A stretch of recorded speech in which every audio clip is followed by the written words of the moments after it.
Welcome, everyone, to Color Commentary. We are your pauper commentators, Michael Pitchick and Adrian Guarzales. How's it going, Adrian? It's going well, Michael. Yeah? It's going well. How did F&M go for you this past week? You make it out there? I went 2-1. I didn't do that well. Marine Bro beat me. Hats off to you, Marine Bro. So what did you play against?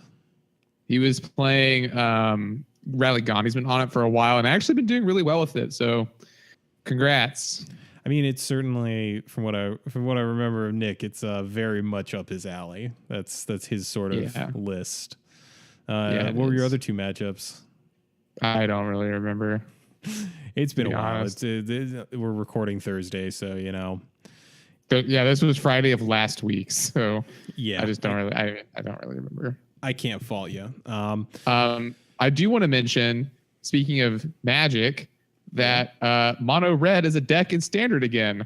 Yeah, I mean we're late to we're late to that party. Just wanted to throw that out because that was my first Standard deck was mono red. So did you watch any of the the top 8? No, dude. Live Magic is one of the most boring things I've ever seen in my entire life. Oh man, so they have new commentary staff. It's actually much better. Oh, okay, then I'll watch it. I really enjoyed Riley Knight. He's an Australian guy who just, God, what was the line? He had this line at some point when some player was thinking about something, and he just like snaps off this line that's banging against the tank like a blind goldfish, and I was just like, oh, that's a good one. That's a good one. I appreciate the wordplay. It's a goodie. All right, I'll have to try it out then. Yeah. No, but in all seriousness, it was 5 out of the 8 decks were mono red. So the games were actually very interesting because those decks have very fast but very interesting minutia of play. There was a game loss due to a rules infraction, or it wasn't a game loss due to a rules infraction, but a rules infraction cost someone a game. But it was really good. I actually enjoyed watching Standard for once. So hats off to you, Wizards, for maybe fixing things. All right. I got a question for you, Adrian. Do you enjoy art? Mike, does the phrase yes mean anything to you? It does, in fact. So Original Magic Art is a great website with a lot of merch with both art from Magic's history as well as history in general. They even have a pauper token collection that is really sweet. All sorts of pauper relevant tokens. They do tokens, dice bags, playmats. Currently, I saw just today, they are going to have a limited edition run of the art for Gavany Township, and they do this fairly frequently. Cool arts from throughout Magic's history on playmats, dice bags, and then tokens with classic art on them. Really solid website. If you want to save 5% on your next order, use the code Commontary. Spell it is an R name, all caps. And you'll help us out as well. We get a little kickback off those orders, and you get a little bit cheaper tokens. You got anything for us in the upkeep, Adrian? I'm going to be at a wedding this weekend, so I'm not going to F&M, and I don't know if I'm going to be able to do the Adrian show. I might be able to get to it on Sunday. But yeah, I'm in the party for the first time ever. I don't think I've ever been in a wedding party before. So I have to I'm going from work tomorrow to the hotel so that we can go to the rehearsal, and then we're going to go to the rehearsal dinner. And I don't know if you've ever went here when you lived in Austin. There's this place called Peter Pan's Mini Golf Course. I am aware. It's actually a lot of fun. It's definitely like for kids and adults. It's like BYOB. We're having the reception for the rehearsal there, and then the next day is the wedding itself. And we're starting like pretty early, I think, for like pictures and stuff, and going well into the evening. And it's a wedding, so I'm planning on getting a little buzz, and I don't know how my Sunday is going to go quite yet. So there might not be an Adrian show this week, but we are in the talks, I said, with the one and only Aaron Rubin. I don't think he listens to this, but if he does, Aaron, make your freaking videos, man. I want them on my channel. Well, you heard it here, folks. My co-host taking a week off providing you content to get smashed at a wedding and watch people proclaim their undying love for one another. I can't fault you. Finally, Mike's been married. Yeah. I'm still married, I believe, but no, I know. Also, rounding out the upkeep, we're on Patreon. It's a great way to support content creators that you enjoy their content.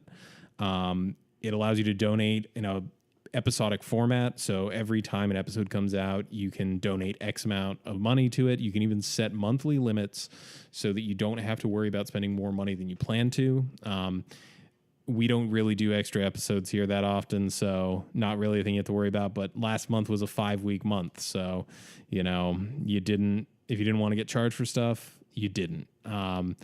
But there's some sweet little benefits. You get to listen to the show early and unedited, so you get to hear the pre-show and the post-show and us goofing around and just being ourselves, not being structured and formal. But if you want to go and donate, go ahead. It really helps us out. It helps justify the time that we spend on this podcast. And hopefully, if it gets high enough, it'll justify me doing stuff like putting card art in every episode. All right, let's get into the meat of this meat and potatoes dish that I'm we're a working on vegetarian. here. I realized that like as it was coming out of my mouth, the meat and potatoes. And you bit. knew I got a quip about it. I say Yeah. meat and potatoes on training calls with the clients all the time. Don't worry. I deal with banks and I get to be funky because I'm an engineer and they don't have any social norms for me. Oh yeah, it is always fun to watch normal people interact with folks in the tech world. Yeah. All right, right, let's get to the deck. So the deck we're featuring today is from STL Zach. I went 3-3 in a challenge, which was, breaking even, but enough to get into top 32. So we got to see this list, and it is a blue-black reanimator list. And a while ago on the show, we covered a black-red reanimator list that was sort of very all in, lots of like playing Lotus Petals, playing Manamorphos, playing all these, playing, I think for a while, at least some of the lists were playing Gataxian Probe, like very all in combo deck. And part of the reason behind that is, what's the thing we're missing that Legacy Reanimator has? How about more than one reanimation spell? I mean, let's not even get into the fact that they have actual reanimate. Let's get into the fact that we actually only have one spell that says put a creature from your graveyard onto the battlefield. There are some, but they're not good. There's some Kamigawa block like arcane sorcery that you pay the creature's mana cost and a black, and it comes back. That's how it. I guess that's really bad if you're playing Ulamog's Crusher. Yeah. Yeah. It doesn't speed anything up. It just lets you get something back for one more. Okay, gotcha. But yeah, that's okay. But the only one we have that really works then is Exhume. Yeah. Obviously, Exhume does have a quote unquote downside of your opponent gets something back too. But ideally, in the best hands, your opponent's not getting anything back. And ideally, in most situations, the thing you get back is big enough to make whatever they got back pretty irrelevant pretty quickly. So right.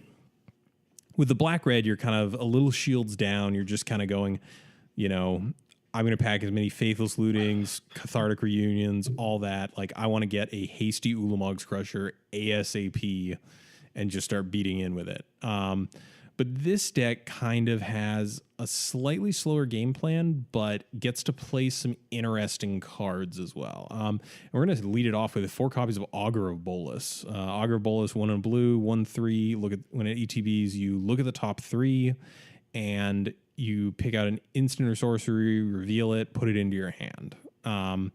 So this is pretty decent card selection.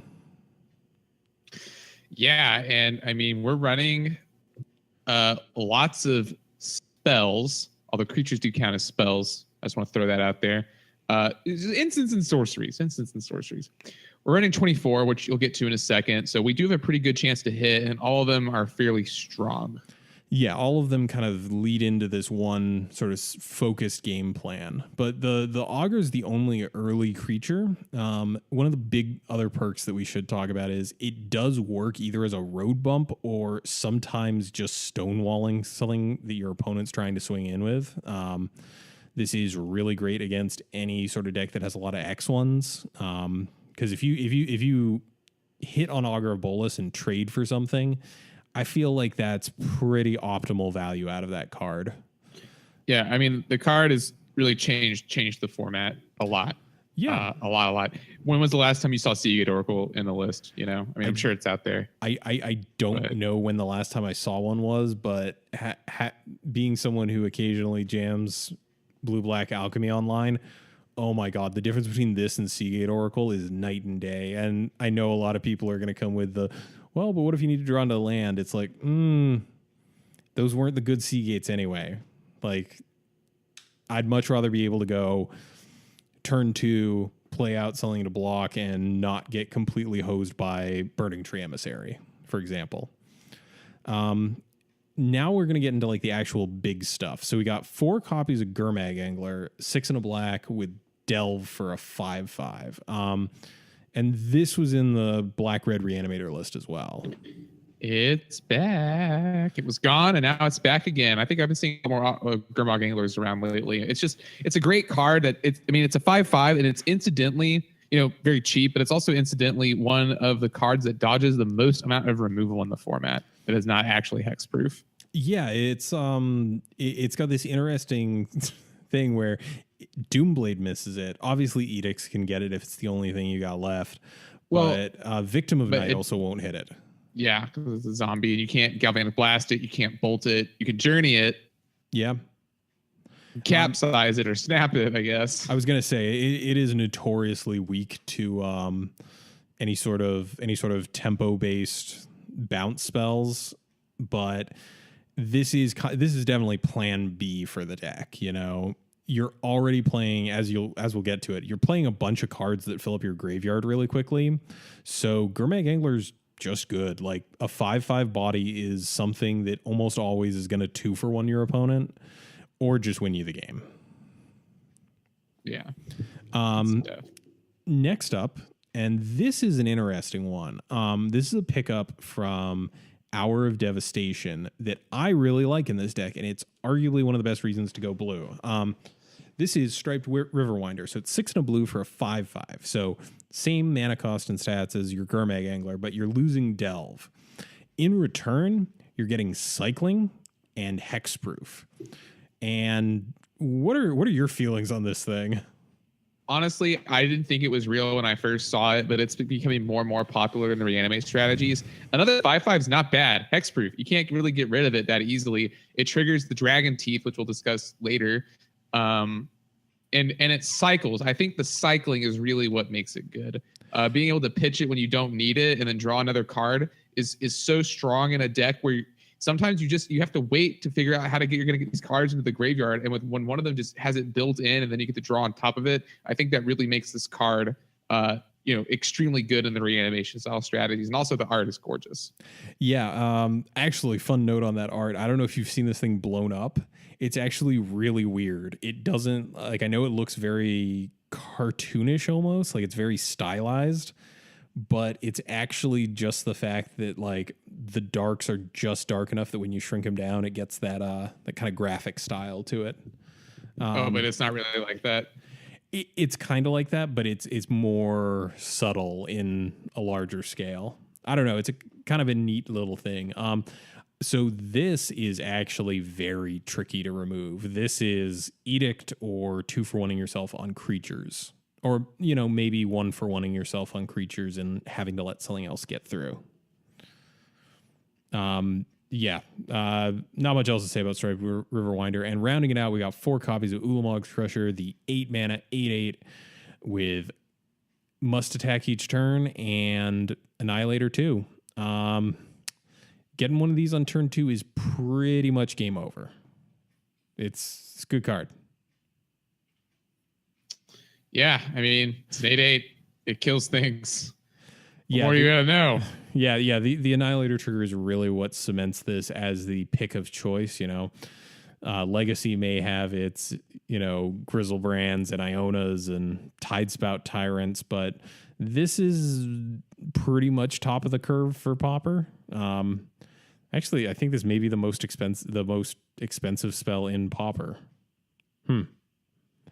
Never actually sat to ponder that one for too long. But moving into our spells, actually, we have Ponder. We have 4 of them. This is blue for a sorcery.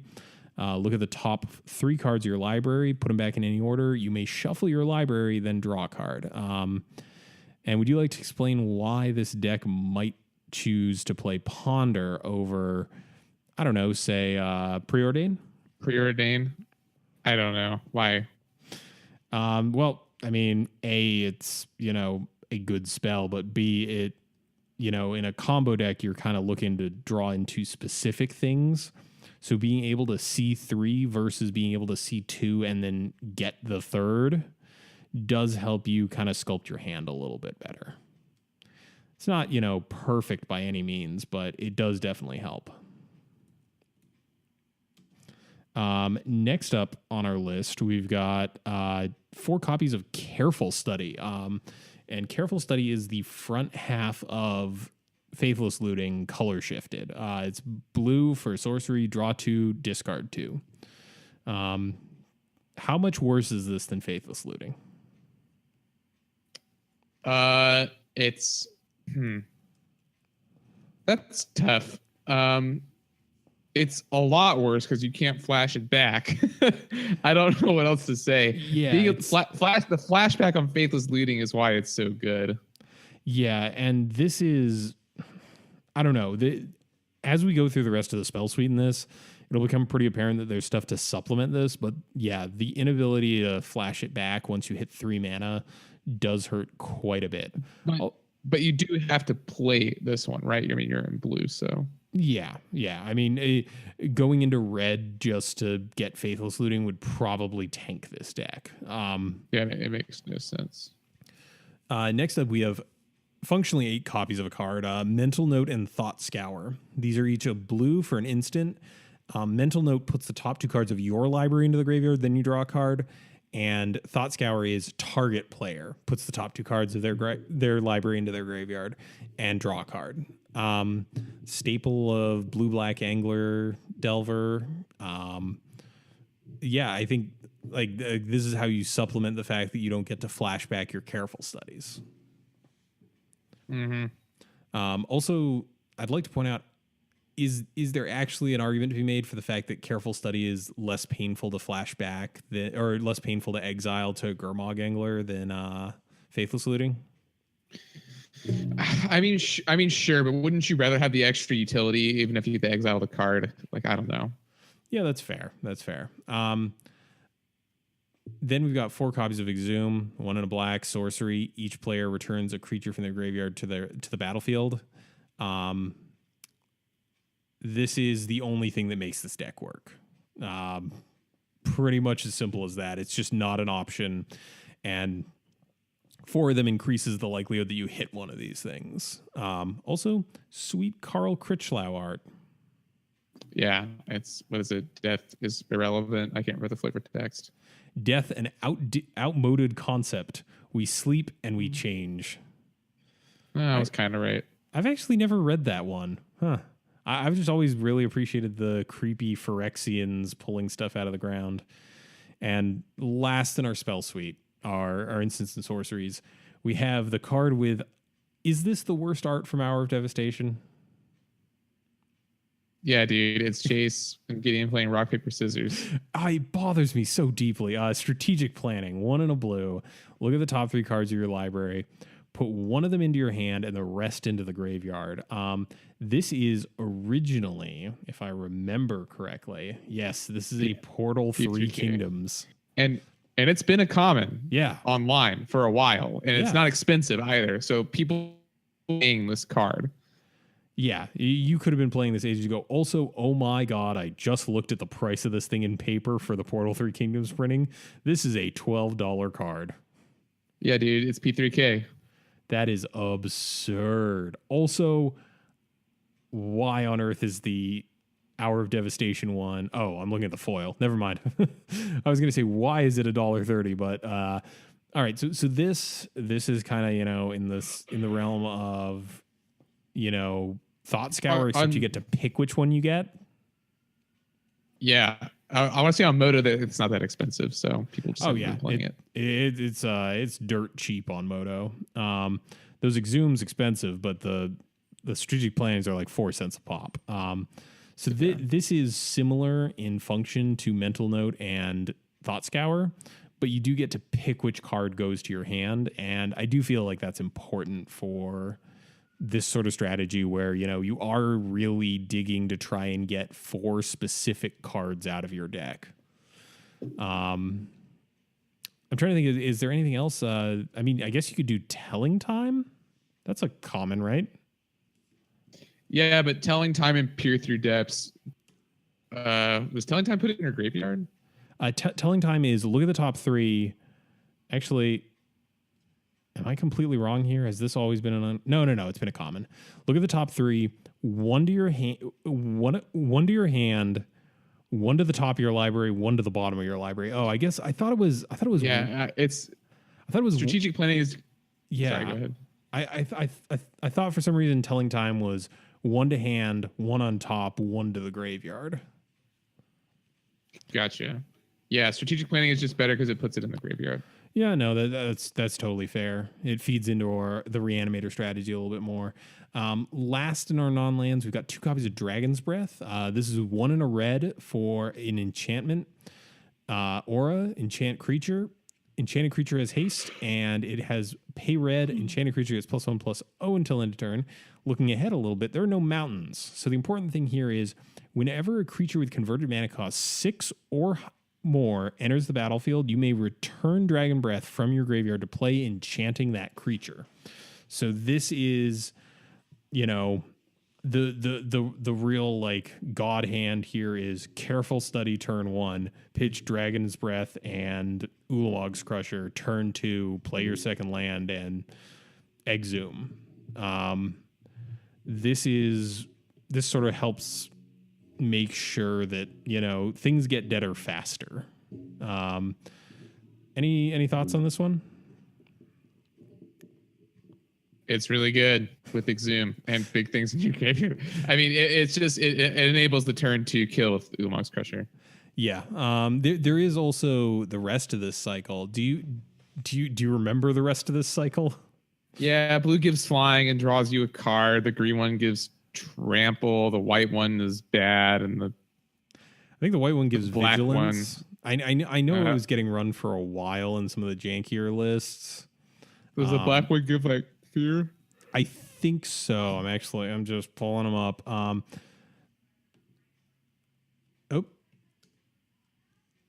It's dragon, not dragons. Okay, so red gives haste and fire breathing. Green gives +1/+1 and trample. The white gives +1/+2 in vigilance. The black one gives +1/+0 in fear. And the blue one gives flying, but notably also has cycling.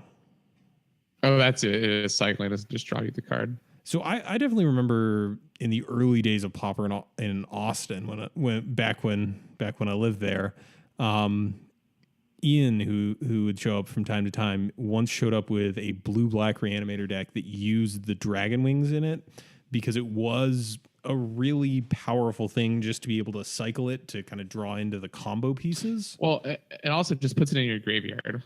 Yeah. It doesn't require you to deal. hit the Careful Study. Yeah. Anytime you can just put it in your graveyard. Good times. Yeah. I'm kind of looking at this. No, I'm not going to say the dumb thing I had in my head. Good. Keep it there. I don't want to hear it. For lands, we're a little light. Only 18. 4 copies Dismal Backwater, the blue-black tap land. The blue-black gain land, excuse me. 10 islands, 4 swamps. This is a deck that really cares about ETB untapped lands just because it wants to go off as quickly as possible. There's not much more to say about this mana base. It's just very utilitarian. Moving into our sideboard, though, we got 3 copies of Annul, blue for an instant counter target, target artifact or enchantment. 1 copy of Dispel, blue, instant, counter target instant. 3 copies of Duress, black for a sorcery. Look at target opponent's hand. Choose a non-land, non-creature card. Discard it. 3 copies of Nihil Spellbomb, 1 colorless, or 1 generic, excuse me, for an artifact with tap, sacrifice Nihil Spellbomb, exile target player's graveyard. You may pay black when it goes to the graveyard. If you do, draw a card. 2 copies of Chainer's Edict in the board, which I find interesting, and we can probably talk about later. 1 copy of Counterspell, good old blue instant counter target spell, and 2 copies of Shrivel, 1 in a black. All creatures get -1/-1 until end of turn. So this sideboard here, is there anything out of this that catches your eye? Should be playing Nausea instead of Shrivel for Fairy Farts, but otherwise pretty good. I'm calling the police. What are you, a freaking cop? Yeah. I'm the bad art cop right now. Okay. So we're seeing something here that I feel is fairly obvious. Being in blue means you get to run counter spells, and I guess my only thing is I'm kind of curious about the sideboard numbers. 3 and null seems very high to me. I don't know. Is that just me? I mean, yeah, it sounds like they're really worried about affinity for some reason. That's what that would suggest to me.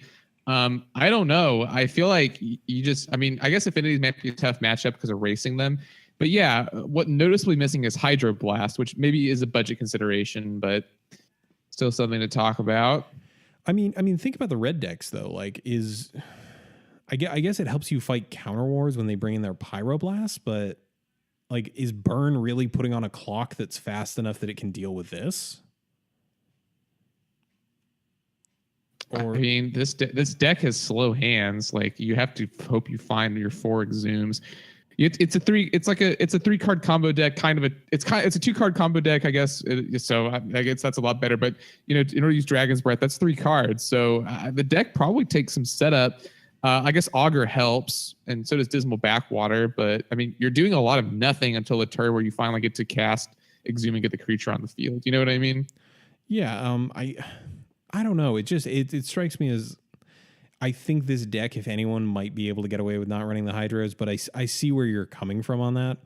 The 3 and null does seem very high. Like, you've played a lot of Affinity. Do you think Affinity is favored against this list?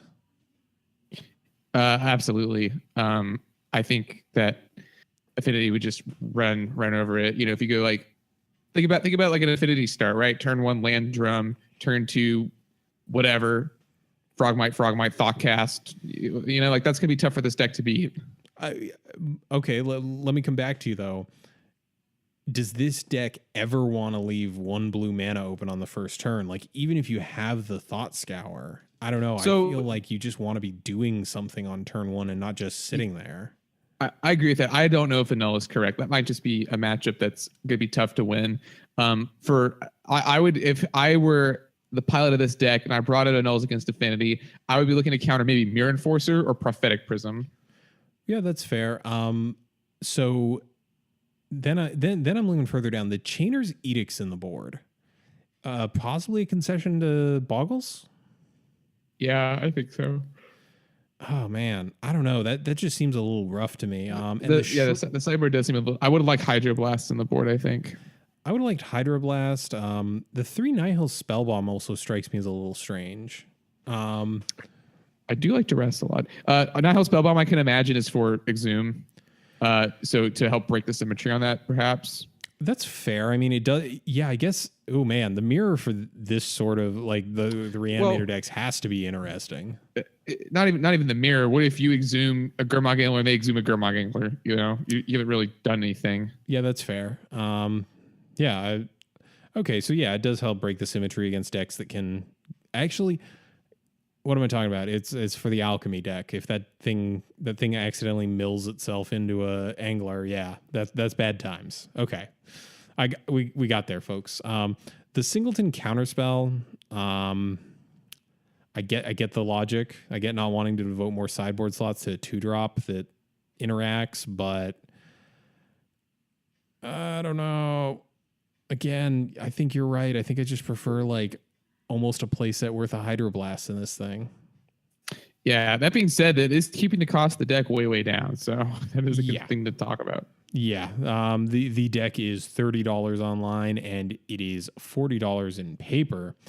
And let me tell you what, in the online version, The only really expensive part is going to be those exhumes that are $5 a pop. In paper, you have a bit more of a spread. Like Ponder's $1.50, Thought Scour's almost $1, Exhume is $1.50. Chainer's Edict is still $5. I keep forgetting about that because I have multiple play sets of it for that reason. But looking at this, so the exhumes, they are kind of pricey, but they are kind of the only reanimate spell in our format. So would you consider this a good value proposition or no?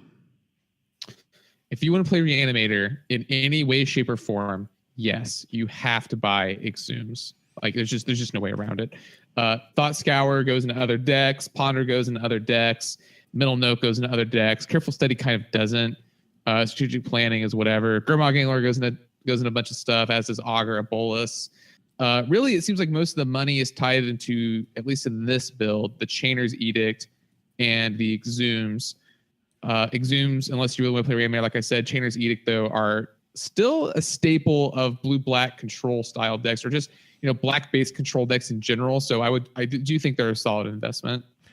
Yeah, it's I don't know. It's kind of we always do the value analyses, and this one's a little tricky, just because it is a niche deck, but the parts of it that are expensive. If Reanimator is the sort of thing that you enjoy, I definitely think that this is a good purchase. Also, I'm looking. We talked about this like in the pre-show, or maybe even the pre-show, but there are surprisingly, like we talked about the fact that there's no other reanimator spells. There really isn't. Like the only other one that doesn't have some weird like con to it is, yeah, it's the only other one is Stir the Grave, and you're paying the creature's mana cost anyway. There's some neat other options, but they're not in the right colors, and I don't know, huh? I guess I didn't realize it was that bad in terms of reanimation. No, it's that bad. I tried to warn you. I mean, I can see that now. So let's kind of pivot our discussion. So we've looked at the black-red version of this that is very, very much an all-in combo deck that, it runs Lotus Petals on the off chance it manages to get to turn one the opponent. Which of those lists appeals more to you, the blue-black or the black-red? And I know you're not a jank player, and I know you probably are going to say neither, but humor me for once, Adrian. Well, I don't know, Mike. Now you've sort of offended me that you just assume that I wouldn't have an opinion based on which one is less bad. Now I'm gonna have to go to my trailer and consider. I think I like the red black version better. So let's talk about the blue version. We're playing a bunch of cantrips. Good. No, I take it back. I remember Striped River Winder and Augur Bullets when they said the blue version is better. Do you like how I pivoted there? I forgot that our creatures are actually much better than actually playing Faithless Looting. So no, the blue version is much better. Okay. So you're getting different card fixing. You're getting less explosiveness. Like looking at this, I'm not seeing as many sort of absurd out of the gate starts, but you do kind of get a little bit more dependability. And after boarding, you can board into a somewhat controlling role. Instead of counterspell, though, I think maybe Prohibit or something might be better, a little easier to cast. What do you think? The one counterspell feels so weird. I could definitely see, especially because, that counterspell is probably getting something in the early game so that you don't die. Well, I imagine you're countering a counter, right? So I guess even Dispels would work. Well, they've got the Dispel on the board, but if you're going to run a hard counter that answers just anything in the early game, which I'm imagining is what the counterspell is there for, because the other ones are very hyper-focused versions of counterspell, I really think that, something like Prohibit, as you brought up, is probably the way to go, because it does get most early game cards. It just doesn't scale well into the late game. I don't know. I kind of like that idea just because it is easier to cast. And while this isn't, you know, this isn't one of those mana bases that, as I said, it's a simple and effective mana base. There's 10 islands in it. There's 4 dismal backwaters. Hitting double blue isn't super difficult, but I would be interested to consider swapping that out for prohibit just on the nature of being able to cast your spells is very, very nice, especially being able to cast them on time. I'm trying to think of anything else that could potentially go in here. I guess it would be a reach. I was going to say, I'm now looking at, I actually realized that the curve of this deck peaks at 2 for like cards you cast most of the time. Spells. Yeah. I was going to say, is it worth considering Forbidden Alchemy? And I don't just say that as someone who loves that card. I say that as someone who sees digging 4 and getting one of them. What would you cut? I could see cutting like maybe one careful study, one ponder, just like 2 sorceries, and then like maybe 1 strategic planning, play 3 alchemy. What do you think of that?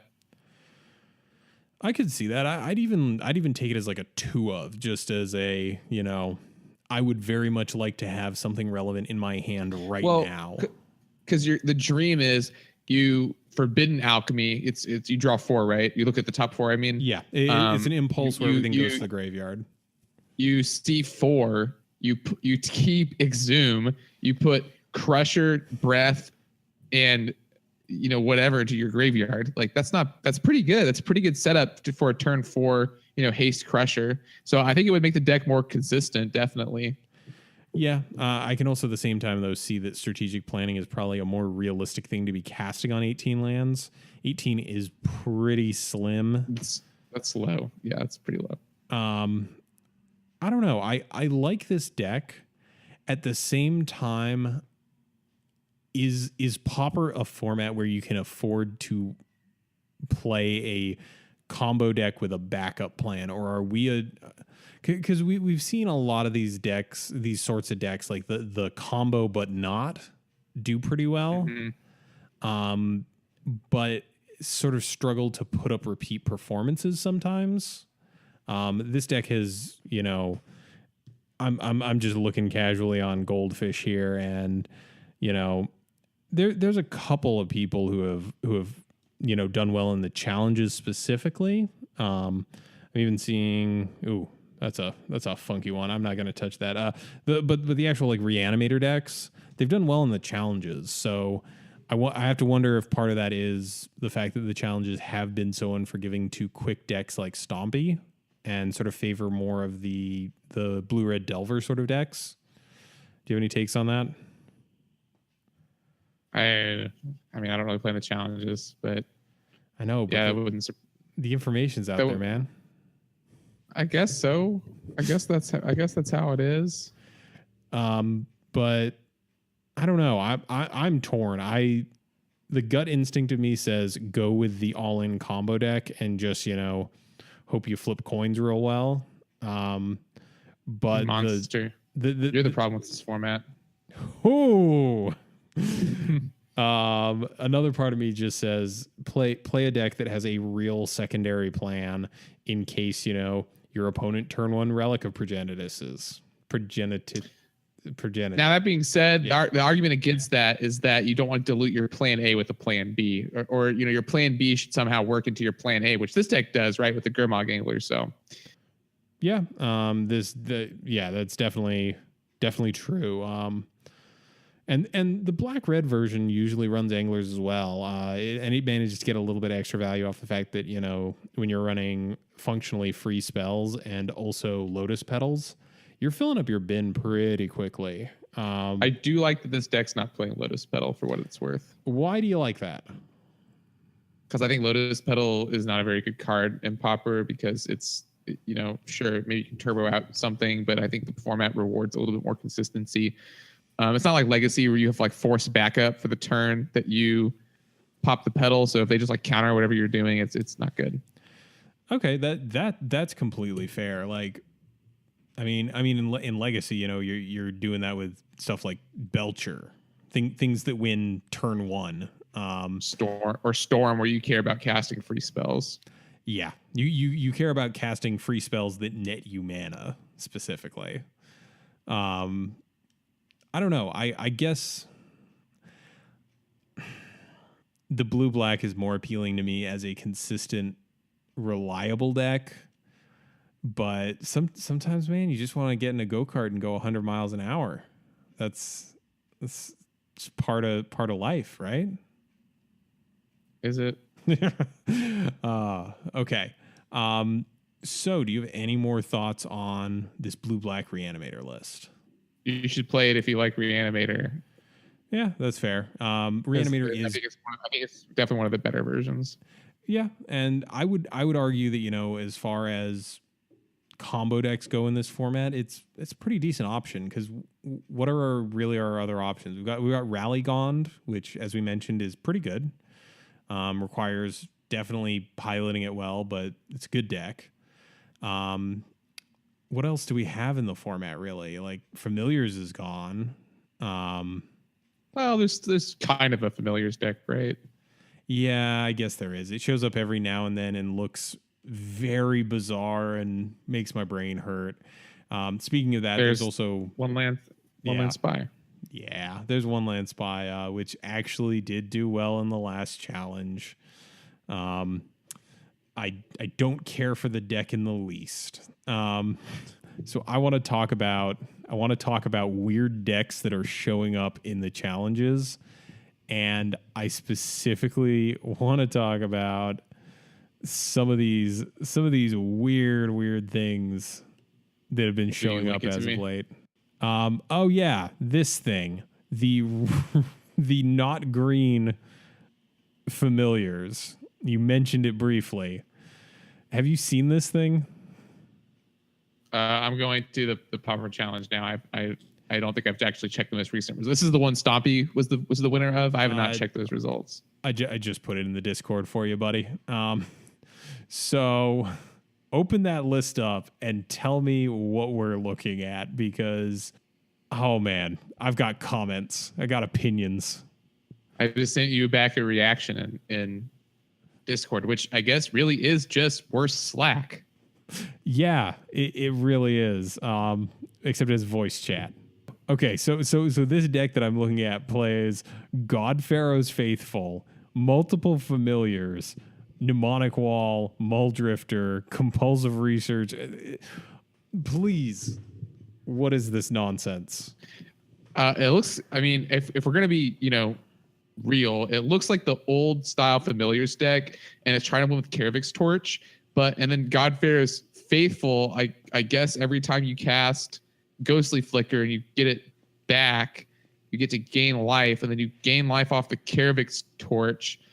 And then I guess what you do is you keep. I mean, it's just a Familiars deck, but it's not good because there's no Cloud of Fairies, right? Like, that's really what it is. There's also 4 colors.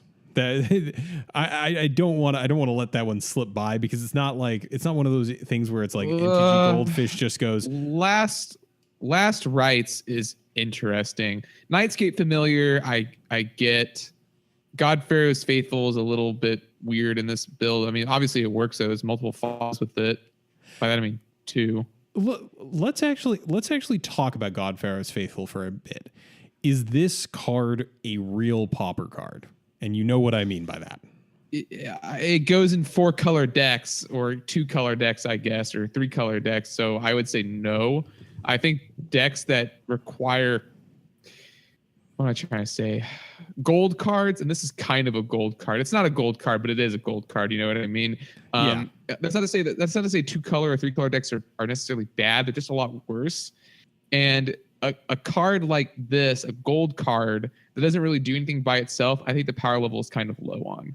Well, so the things I think it has going for it is the text is whenever you cast a blue, black, or red spell. So this, no matter what you're casting, as long as it's not white or green, you're gaining 1 life. And it also, unlike the Soul Sisters that are 1/1s, it's an 04, which is not a great body. I would love this if it cost 1 more mana and was a 1/4. Pretty fat. Yeah. And I don't know. I kind of like this in some sort of like maybe white-blue control shell or a white-black control shell. I don't like it in red-white. I'm going to be completely honest there. But like this in some sort of like pestilence build, maybe? You picking up what I'm putting down here? Yeah, then you can regain the life and. Well, you can kind of regain the life. It also just is an X4, so it lets you keep your pestilences around a little bit better. Yeah, being an expert does help in the pestilence deck. Yeah, so maybe in the black-white pestilence list would be pretty good. I can see that. I don't know. It's one of those cards that I look at and I feel like there's potential here, but I've also been wrong in the past, and I'm very willing to admit that. Like I get blinders on when I'm like, it does a cool thing. Yeah, I don't know. With this list, I'm not sure. I guess it's an early blocker, and it helps you gain life while you sit here and assemble a combo of which I cannot figure out. I know you're flickering mnemonic walls, but Mike, it's just a combo that ends with you Carrix torching someone. Yeah, that's my point here. Like, I don't know. I guess the fact that it gains you a whole ton of life while you're going off, I guess, is cool. Last Rites is still the card I'm just hung up on. It just doesn't seem like what you want in a combo deck. I mean, main deck, I think, is my issue with it. Like, there are decks where you could just, like... So what is it? It's non-land card? Like, can you imagine going this against, like, I don't know, a slower stompy hand? Now, what I do like is Stonehorn Dignitary in the sideboard. Okay. What about Stonehorn is really, really clicking for you? Stonehorn Dignitary says when it enters the battlefield, your opponent skips their combat phase for the next turn. So you can infinitely flicker it with Mnemonic Wall, and you get like a free Ghostway every turn, basically. Oh, no, wait, no. Ghostway is the one that removes it from the battlefield. This card is played with Ghostway sometimes. You just get to keep doing it over and over, and you perpetually blank their attack steps, and which is a big deal in Pauper, I think. So, I mean, and I've lost to it in Kiki Court in Modern. So, wait, really? This Stonehorn Dignitary is a thing in Modern? I mean, I guess in Naya Kiki Court, I don't know. This was a while ago. This is an Eldrazi winter. It just clicked with me that you can use Kiki Jiki to clone this. Gotcha. Yes. I was like, what horrifying things is Modern doing now?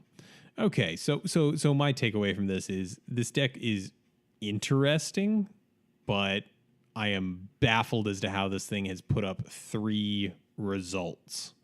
One in a challenge nonetheless. I don't know, it seems weird. It didn't win a challenge. It didn't win a challenge, but it put up a 4-2. Like, that's not nothing. Good. I mean, yeah, it's pretty good. All right, you want to do our little take me out segment, the our card guess? Take me out tonight. Oh, yeah, sure. Oh, this is easy. 6 mana, creature, giant, vigilance. Oh, you don't have it yet. It's a 6/6. Whenever blank enters the battlefield or attacks, you return target permanent card with converted mana cost 3 or less from your graveyard to your battlefield. To the battlefield. Oh, okay. Sun Titan.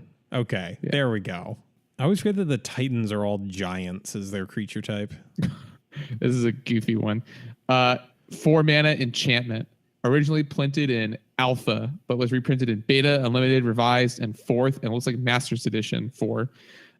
Enchantment, 4 mana. At the beginning of your upkeep, sacrifice blank unless you pay white. All mountains are plains. Oh, God. Oh, no.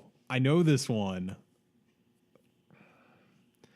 I'm not coming up with the name, but I can see it in my head. It's like it's got bad art, doesn't it? It's Jesper Mirfors. I will neither confirm nor deny if that is bad art. Well, give me the name. I do not remember this. Conversion. Yeah, no, I remember seeing this. It's like a weird, not a blood moon. All right, you might know this one. This is from an old cycle of Terrible Lands from Tempest, your favorite set. Card Tight. Land. Tap. Add 1 colorless mana to your mana pool. Tap. Add white or green to your mana pool. Blank does not untap during your next untap step. That is Onvec Township. Yes. Well, Vec Township is good enough. Oh, yeah. Okay. Yeah. There's 2 cycles in Tempest, and they're both miserable. There's the slow cycle for all the allied pairs. Do you know what the enemy pairs got? They deal damage to you? I don't know. They're ETB tapped pain lands. Yes. Caldera terrible. Lake is in that cycle, which was in the cube for a long time on Mitgo, which baffles me. Here's another white enchantment from Alpha. Yeah. 4 mana. 3 and a white. Enchantment. Untap creatures you control get +0/+2. It's something about a castle, isn't it? It is castle. Oh, it's just castle. Okay. It's just a castle. All right. Just a castle. That's enough fun and games. How about you take us out of the show, Adrian? Thanks for joining us today. This podcast is brought to you by the support of our patrons. Please consider supporting us if you like the show. Check below this video or the description of this podcast for details on where to find us. We'd like to remind you, if you're listening to this on a platform with reviews, they're always appreciated as they boost our visibility. If you've got a deck list or an idea for a topic, feel free to contact us either via our website or by emailing us directly at colorcommentary@gmail.com.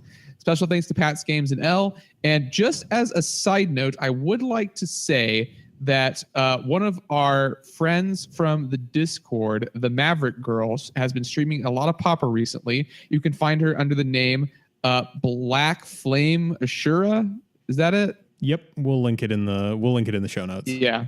And you should totally follow her. She plays a lot of Pauper. She's a streamer. Unlike us, I'm a dirty YouTuber. So check her out. She does some good work.